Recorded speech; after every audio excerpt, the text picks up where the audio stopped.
Who you are is as important to me as what you do. Welcome to Agency for Change, a podcast from KidGlov that brings you the stories of changemakers who are actively working to improve our communities. In every episode, we'll meet with people who are making a lasting impact in the places we call home.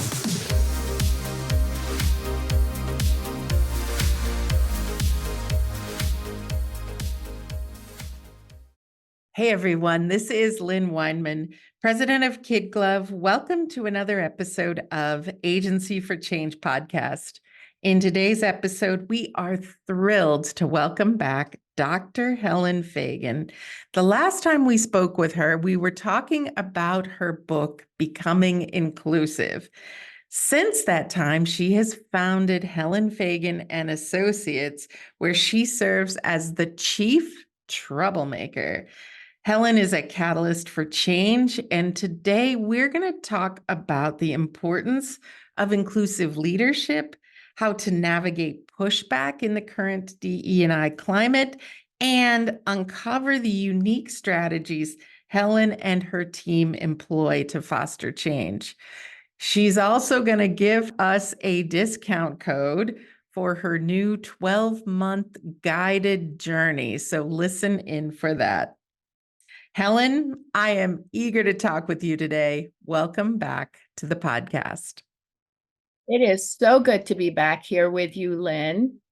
I always love talking with you, Helen, because I feel wiser after having conversations with you. And I'd love to kick things off. The last time we talked, we were talking about your book, but since then you have formed Helen Fagan and Associates. Could you tell us more about this new venture?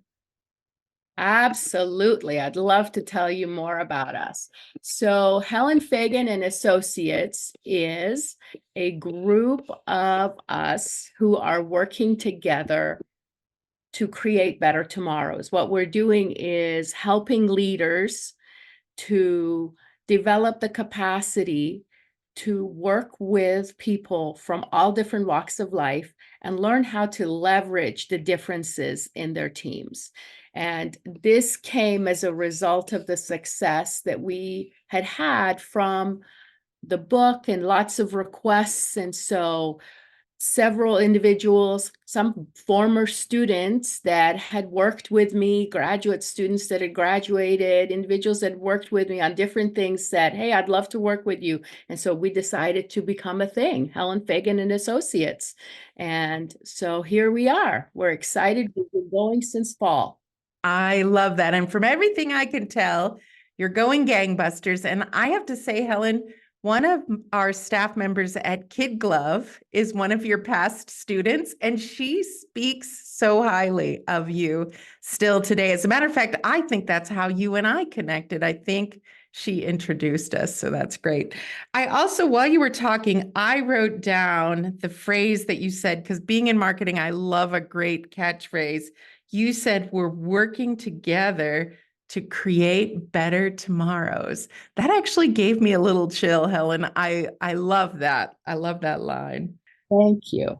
So just to take that a step further, and I think we all know we should be more inclusive, but really it matters, and it matters a lot. And I'd love your perspective on why fostering an inclusive mindset is not just a choice, but really a necessity for both leaders and teams.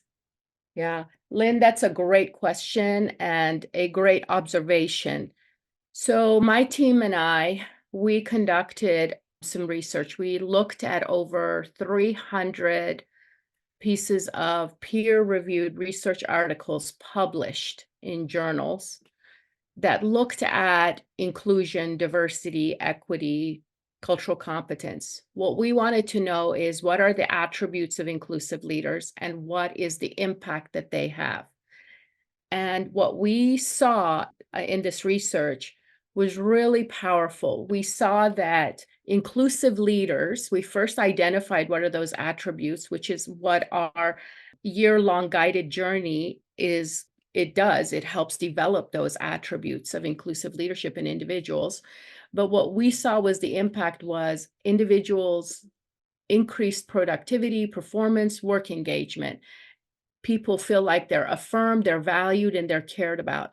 People from the outside, outsiders want to join the team, the organization. So talk about recruitment and retention. It's really high when there's an inclusive leader at the helm and creating an inclusive culture.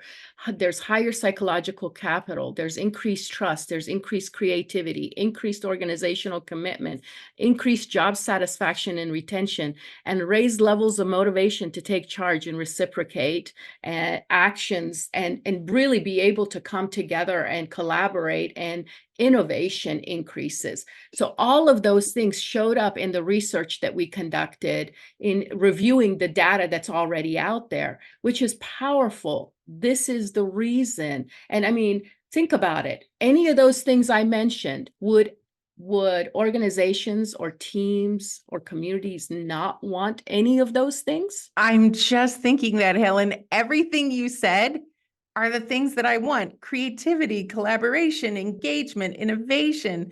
All of those things are things we want as business leaders. Right. So it becomes essential to the success of our teams, our organizations. If we are, really going to succeed and thrive, it becomes essential part of what needs to happen. Leaders need to have that knowledge, that skill, that ability to be able to create a place that is inclusive and really know how to tap into and leverage the differences of individuals. So, Helen, we try not to get too political on this show, but when it comes to the issue of DE&I, something that always surprises me is that it has become a political issue, and there is pushback both on a national level and on a state level. And I'd love your thoughts and words on why it's crucial for organizations to engage in this important work, even in spite of the pushback. Well, again, there's misunderstanding as to what exactly is DEI. I feel like that's one of the main reasons for pushback. There's misunderstanding. There's the thought process that I have to lose in order for you to gain something. Mm. So when we see those who have had great privilege, right? Yeah. Becoming balanced in who has privilege, right? When we see that scale balancing, people have this misperception of I'm losing something in order for someone else to gain something.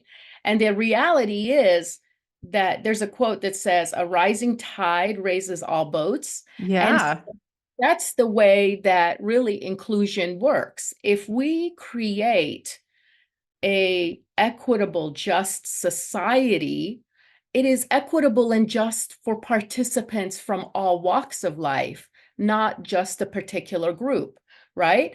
But if I have been the person that has been gaining something, whatever that is, power, money, privilege, because someone else it's been taken from someone else, I am going to feel like I'm losing something, right? So Yeah. that's the story that's been told. That's the narrative that's been told. It's an easy narrative to sell, especially to individuals who just hear that information from a soundbite. They Yeah. are not reading, understanding, dialoguing, engaging in meaningful conversation to truly understand DEI. What they're doing is hearing a soundbite somewhere and taking that and running with that narrative, and it's an inaccurate message. So that's why we see pushback, number one. Number two, we see pushback, well, because quite honestly, we're creating a just society means that someone has to address their own biases. Yeah. And nobody wants to do that, right? Right. You want to think, hey, I'm a good person. I'm doing great things. I don't discriminate. I don't do those things. And I would say chances are good people don't, but all of us at some point do. Yeah. Because our brain is wired for self-protection. right? And self-promotion. And so that's what our brain wants to do. And so that's the reason we see that, is because it's easier to push the people that are forcing me to think about it than it is for me to think about it and address it within myself. Yeah. Helen, you have explained that as eloquently and simply and persuasively as I think I've ever heard. And I'm not surprised that coming from you with your experience and your knowledge. And so I really do appreciate that. It's interesting to me because, you wear a lot of hats. You have worn a lot of hats. You're a doctor, you've been a teacher, now you're a business owner.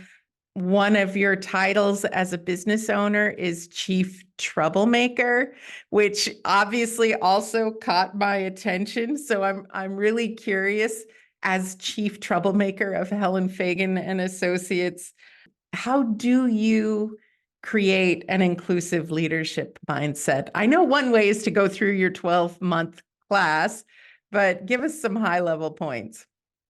Well, it begins with ourselves, right? So some high level points is to take a deep, hard look at ourselves. And it involves emotional intelligence. Okay. Yeah. We can't get away from that. So there's a self-awareness piece. There's the ability to be able to say, hey, this is my bias, and how do I manage that bias? What do I do with that bias? How does that bias influence my leadership? My decision making, and who have I given permission to hold me accountable for that? And as a leader, you're constantly setting the tone that the rest of your team follows, right? Yeah.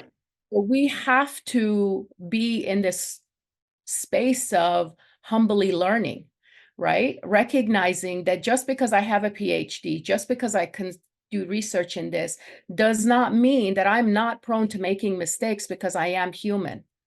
One of my clients I was just talking to, we were doing a coaching session, and she was describing that she would love it if the team that she worked with, the executives, behaved like executives in this season of really challenging changes that they're going through.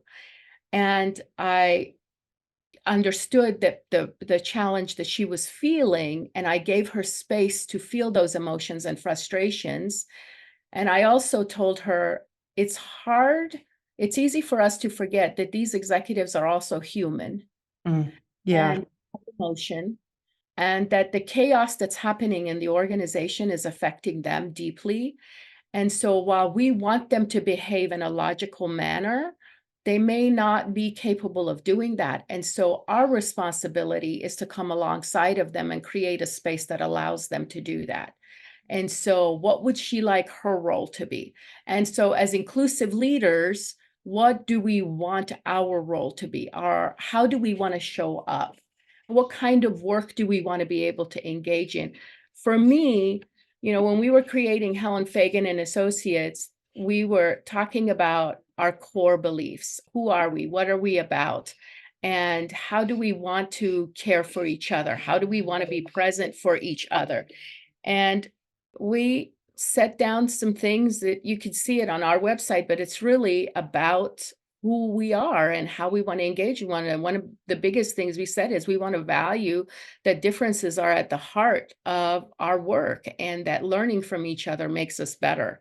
And we want to create a place where we can tap into each other's strengths and each other's passion in meaningful ways, and support one another, and recognize that my weakness might be a colleague's strength. And so giving permission for that person to be able to utilize the strength that they have, right? Yeah.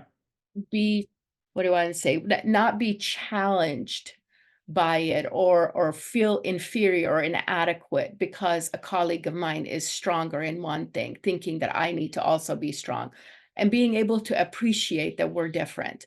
And so we want to be able to work together that way. We don't want to shy away from those difficult conversations. We want to come at them with humility and grace and learn from each other. And Yeah. so those are things, and those are all attributes of inclusive leadership that we have been learning in our research. Helen, since you mentioned difficult conversations, I've got to believe one difficult conversation is talking about the concept you mentioned earlier that in order for things to be inclusive and equitable, one group doesn't have to lose in order for that to happen. I imagine you've got some experience in tackling that misconception. We sure do. The idea of, I had one client that I was talking to, and this person was saying that in their team they had a person that was transitioning Yeah. from male to female, and this is a team that is high level of, for lack of a better word, blue collar workers. Yeah. And when the organization said that they, embraced this person and celebrated who they are as an individual, there were some individuals in the team that felt like their freedoms and rights, whether it was religious or value or whatever, were being violated because that there was the celebration of this individual. And so the leader wanted to have a conversation with me during coaching about how do I address that when that's what's happening. Yeah. That is such a good and probably very well, it obviously is a real example because it happened, but I imagine it's not infrequent, that specific conversation. Yeah. And my thought process in this was, so has this employee, these individuals, group of individuals, have they had the freedom to express who they are, whether it's their faith, their values? Have they had that freedom in your organization in the past? And the client said, yes, they have. And I said, perhaps a way to approach this would be to help them to see that the privileges that they have had is now going to be shared and given to this other person as well. Mm. And that they have felt like they could come to a workplace that is safe and values them and cares for them. And so, does their coworker deserve a similar type of workplace that Yeah. cares for them and is safe for them? And asking them to think about that and telling them that they're not losing the ability to be who they are, to believe what they believe because of this support for this person. It is not an either you get to do this and this person gets to do that, but it's rather an and both. And so, can we create a space that allows for that and both? And she was really excited with being able to have that conversation moving forward with her team to be able to say, hey, let's look at it this way. That is fantastic. I love the way you put that. And this is probably a good time, I think, Helen, to bring up that 12-month journey that you've put together for inclusivity. And I'd love to just start by asking you what inspired you to put together the guided journey, and then maybe tell us a little bit more about what the guided journey looks like. Thank you for that opportunity, Lynn, to be able to share about it. So when I wrote the book, Becoming Inclusive, I put questions at the end of each chapter. With, the educator in me was, okay, it's good for you to read, but how are you going to apply this? Yeah. And the question that I ask my students every time I'm in class is, so what? So you read this, you did this assignment, what are you going to do with it? And that was kind of the thought process with the questions at the end of the chapter. And as people were reading the book and answering those questions in the chapter, I repeated times there was requests for, gosh, I would love to take your college course. Gosh, I would love to learn more from you. Gosh, I feel like the questions are good, but it's just, I need something else. I want to move forward with something else. And so we were asked to create a workbook. And so we wrote, the 12 chapters of the workbook. And then I met with, several people and our team as well, team members, met with several leaders. And one of the things that I heard from leaders was, I have so much on my plate and so many things pulling at me that I just can't go in multiple directions at the same time. And one of our team members said, I have this idea. It's kind of an out of box idea. What are your thoughts on it? And her idea was to take each chapter and create a guidebook. And so for 1 month, if a person has plenty of time on their hands, they can do, one a week if they want to. But ideally, and we say in each guidebook, these are marinating kind of activities. These are not quick check, get them done. Yeah. Answer the question, you do the activity, you reflect, and you come back 2 days later and you think about it some more, and you might have additional answers, and you might think about it. You apply, this is how I'm going to ask the question, or maybe I'll try this activity on with my team, or, this is how I'm going to share this information. So you try that on and you work on that for a month. And then the next month you get the next activity.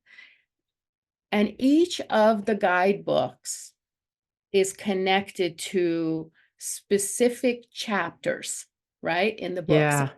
read this chapter, answer these questions, now come and do this.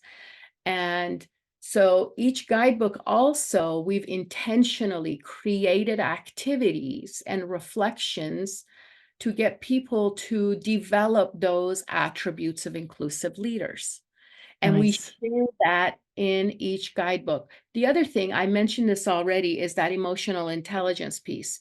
So emotional intelligence is the path. It's kind of the road that we travel to become inclusive, right? We gain this self-awareness. We understand times we have to self-manage. We gain new knowledge. We practice new skill. And so we go through this process of learning about other people and managing environments and those things. And so we've included those emotional intelligence pieces in here as well. So each guidebook is intended to develop certain skills, knowledge, attributes, and practice. Again, I cannot stress enough about the marinating piece of this. This is in a world that is very much, hey, quick, I want to gain knowledge now. I want to move forward now. Yes, just tell me what to do. Give me the bullet list. Give me the checklist.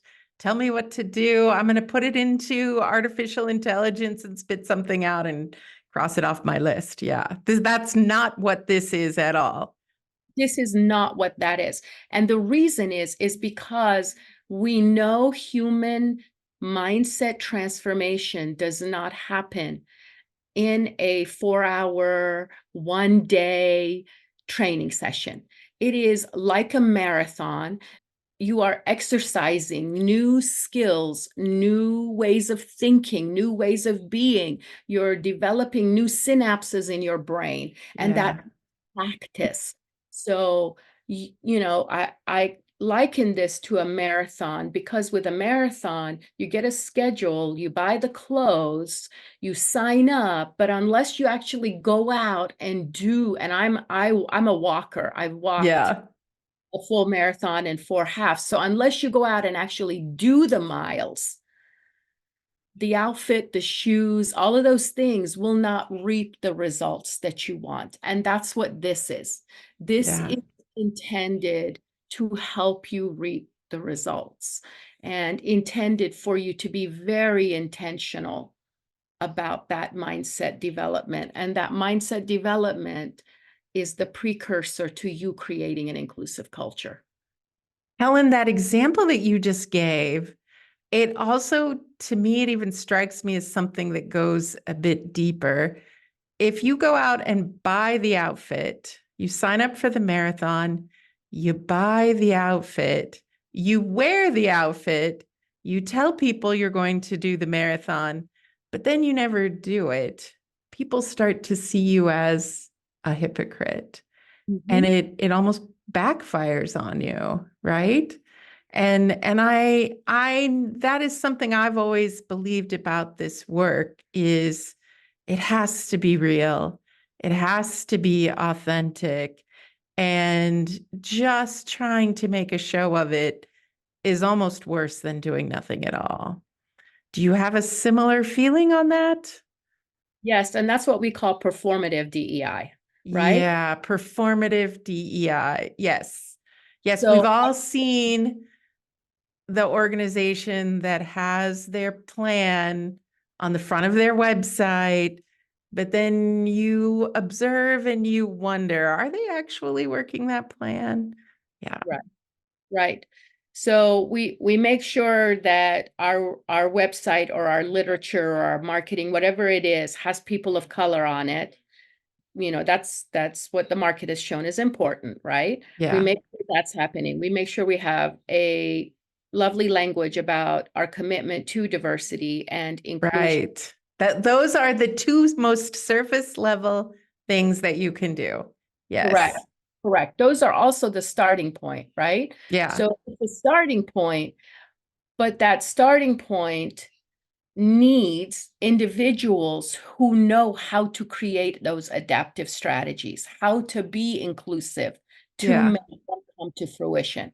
And if they don't have that, what it ends up being is we have training sessions, we celebrate, Black History Month by putting something out there. We celebrate this, but we are not making, policy changes. We're not creating inclusion.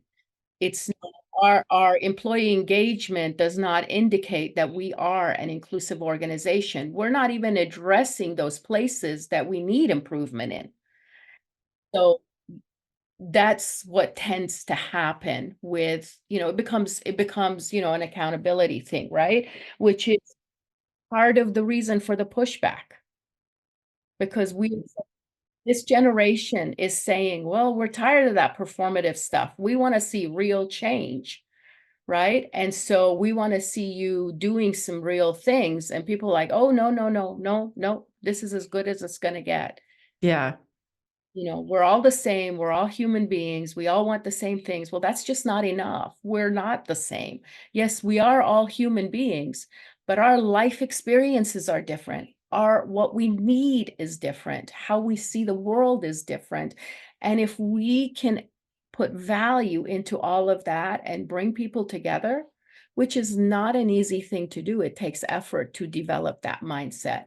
Albert Einstein once said, when it was nuclear power was, a post-atomic bomb being dropped, he said, we cannot solve problems at the same level of thinking that created them. Yeah. Yes. That is great, Helen. Helen, one thing that I think is so effective about the way that you teach and communicate is your ability to tell stories and bring lessons out of personal stories. And I read your book, I think it was 2 years ago in preparation for our first podcast conversation. And I still think about some of the stories you tell about your father and, about you and your siblings being in the airport together and your father being in the hospital. Those were such powerful stories. And I've had a chance to just dip my toes into the guidebook for the new 12-month journey. And I know there's some storytelling in there as well. Are there any stories that come to mind for you that you'd like to share with us today? Well, I'll tell you one story. One of our associates recently went on a trip, and she and her husband and some friends were on this trip, and there's about a lot of people on the trip. Okay. And the group of people that were on the trip, she quickly realized that she and her husband's political leanings were very different from these other individuals.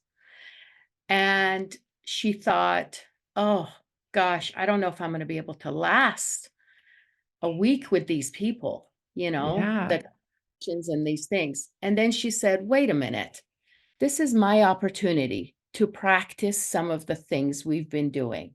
So I am going to engage with curiosity. I am going to engage with an openness. I'm going to set aside this thing that I have, and I'm really going to see what can I learn? How can I appreciate? And so as she's telling us this story, she's like, I am so grateful that I've had the chance to go through these guidebooks, because I think had I not been doing that, it wouldn't have been on the front of my mind to address this. And she said it ended up being such a positive and pleasant experience. I learned some things. I really, challenged myself to see things differently as a result of this. And I was so excited for her because she was able to enjoy herself, and I was really, really proud of her for being able to say that. So that's one story. Another That's story. great. Yes. Yes. I love your stories. Another story. I had a person, she's a nurse manager, director level, and they were short. And so she decided to help in one of the units, emergency department. And she said, the patient that I was dealing with was a person who's from this particular background. And the person had had some really negative experiences with our organization in the past, and was complaining. At the moment that this nurse walked into the room, the patient was in pain and was complaining that people were not paying attention and all of that. And she said, I was really busy, but I decided to just sit down in the chair beside her, and I decided to just listen to her and hear her perspective and understand her perspective. And she said, that changed everything. Just me being Wow. willing to sit down and listen to her changed everything for her.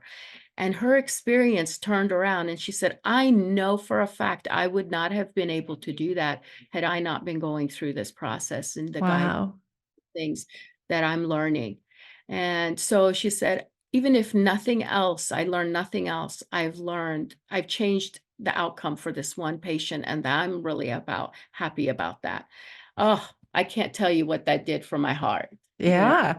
And the Yeah. ripple effect that will come from that for those two individuals and future people that they encounter. That's amazing. Actually, Helen, that is the great lead into my next question, which is, let's talk about why should leaders invest in this guided journey? I mean, we're all going into a time where organizations all across the country are watching their budgets. We're worried about the economy, but help us understand why we should invest in this journey. Well, if your people matter to you, Oh, yeah. if your people matter to you at all, Yeah. then this is a wise investment, Wow. both in yourself as a professional and those who work with you and your family and your colleagues and your friends. So if people matter to you at all, this is a necessity. Amazing. Simply and powerfully said. So, Helen, how can people find out more about Helen Fagan and Associates as well as the 12-month guided journey? Yeah, just simply go to helenfagan.com. And then to find out about our guided journey, you just go to our services tab and look for the guided journey, and you'll learn all about it. And if you want to sign up, you can sign up there. People can sign up as teams. In fact, if people sign up as teams of 5 or more, we give a $100 discount. Nice. Yes. So for each person, we give a $100 discount. Wow, that's amazing. And Helen, you mentioned as we were getting ready for the show, and maybe this is a good time to share, you're going to do something a little special for listeners of this podcast, correct? Correct. So KidGlov 25 will give $25 off if you just put that into the promo code when you go to sign up. You will get an additional $25 off of our price. And we have the guided journey both as digital and as print edition. Okay. And there's a different pricing for digital and print edition. And so it would be discounted by $25 for That's That is very generous of you. So anybody who is going to helenfagan.com, $25 off the guided journey by using KidGlov, and that's KidGlov without an E, 25. That's very generous. And I think we said that is going to extend until August 31st, 2024. So you've Correct. got about 6 months to use that code. Yes, yes. And like I said, if people want to learn about doing this as a team, we have other options that we offer. And so they can contact us and we can talk to them about that. We do provide executive coaching to go along with that, or we will do group coaching to go along with that, or you can just do it all on your own if you want to. So multiple ways of doing this. We just want people to have a great experience. Yeah. And, we want to be able to create community. So whatever mechanism works for individuals to have that, we will support you. That's fantastic. Thank you very much for that, Helen. As we start to wind down here, I'm going to ask you my favorite question. I don't know if you recall, but the last time we talked, I asked you for an original Helen Fagan quote to inspire our listeners, and I pulled it up here, but do you remember what you said? I don't. It's been very impactful to me, and I pulled it up because I wanted to have the exact words. But you said, "How have you sacrificed for justice, equity, diversity, and inclusion today?" And what I loved about that is your call to action to not just have it at the top of your mind, but how have you sacrificed? So I thought that was lovely. So I'm going to ask you for a new quote. Yeah, yeah. That's a question I ask myself every day.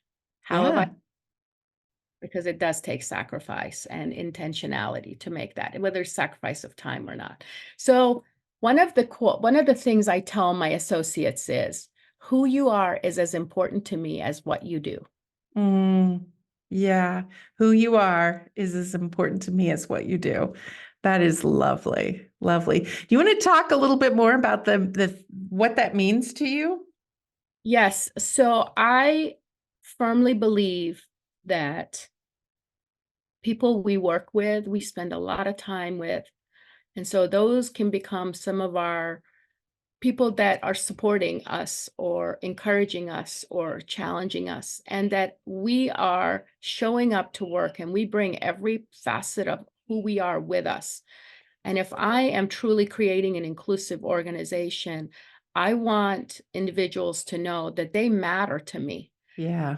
Whether it's something their child is going through, their parent is going through, they are going through, they matter to me.